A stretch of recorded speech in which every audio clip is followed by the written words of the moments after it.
सोलन के सत्यम अग्रवाल ने +2 में मेडिकल स्ट्रीम में हिमाचल में किया टॉप। बधाई देने वालों का लगा तांता। डॉक्टर संजय अग्रवाल व डॉक्टर सविता अग्रवाल के छोटे पुत्र ने मेडिकल में पूरे हिमाचल में पहला स्थान प्राप्त किया है। अपनी टॉप रैंकिंग को बरकरार रखते हुए उन्होंने यह मुकाम हासिल किया है।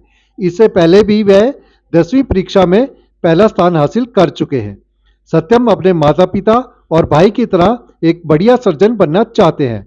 सत्यम ने बायोलॉजी में भी पूरे 100 नंबर अर्जित किए हैं। अपनी सफलता के बारे में बताते हुए सत्यम ने कहा कि सिलेबस देखकर कभी भी डरना नहीं चाहिए, बल्कि छोटे छोटे गोल सेट करके मुकाम हासिल करना चाहिए। उन्होंने कहा कि स्ट्रेस कभी भी पढ़ाई करते समय नहीं लेना चाहिए। उन्होंने कहा कि पढ़ाई करते समय हमेशा इंजॉय करना चाहिए और सोशल मीडिया वगैरह से दूर रहना चाहिए। उन्होंने कहा, ओम साई राम। मेरा नाम सत्यम अग्रवाल है और मैं बीएल स्कूल शामती का एक छात्र हूँ।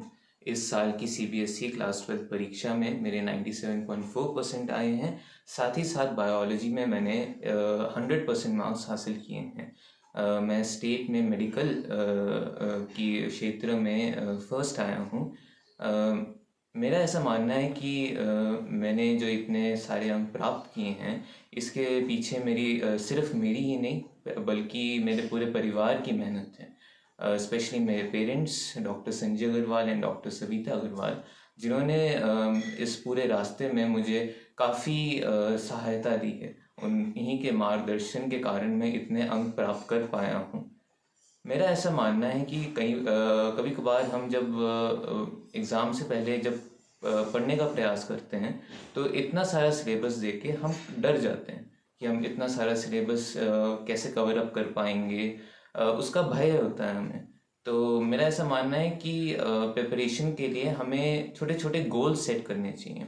डेली के गोल्स सेट करने से मेरा तात्पर्य ये है कि हमें रोज़ का एक टारगेट बनाना चाहिए कि हमें इतना टॉपिक कवर करना है आज, या इतने चैप्टर्स आज कवर करने हैं। इससे यह होता है कि जो भी सारा सिलेबस है, हम उसको एक प्रोग्राम्ड वे में कवर अप कर पाते हैं और एग्ज़ाम आते आते हमें फिर ज़्यादा स्ट्रेस नहीं होता। इसलिए हमें कभी भी प्रेशर में नहीं आना चाहिए। भगवान का नाम लेना चाहिए और हमेशा इस तरह से पढ़ाई करनी चाहिए जैसे हम खेल कूद में भाग लेते हैं।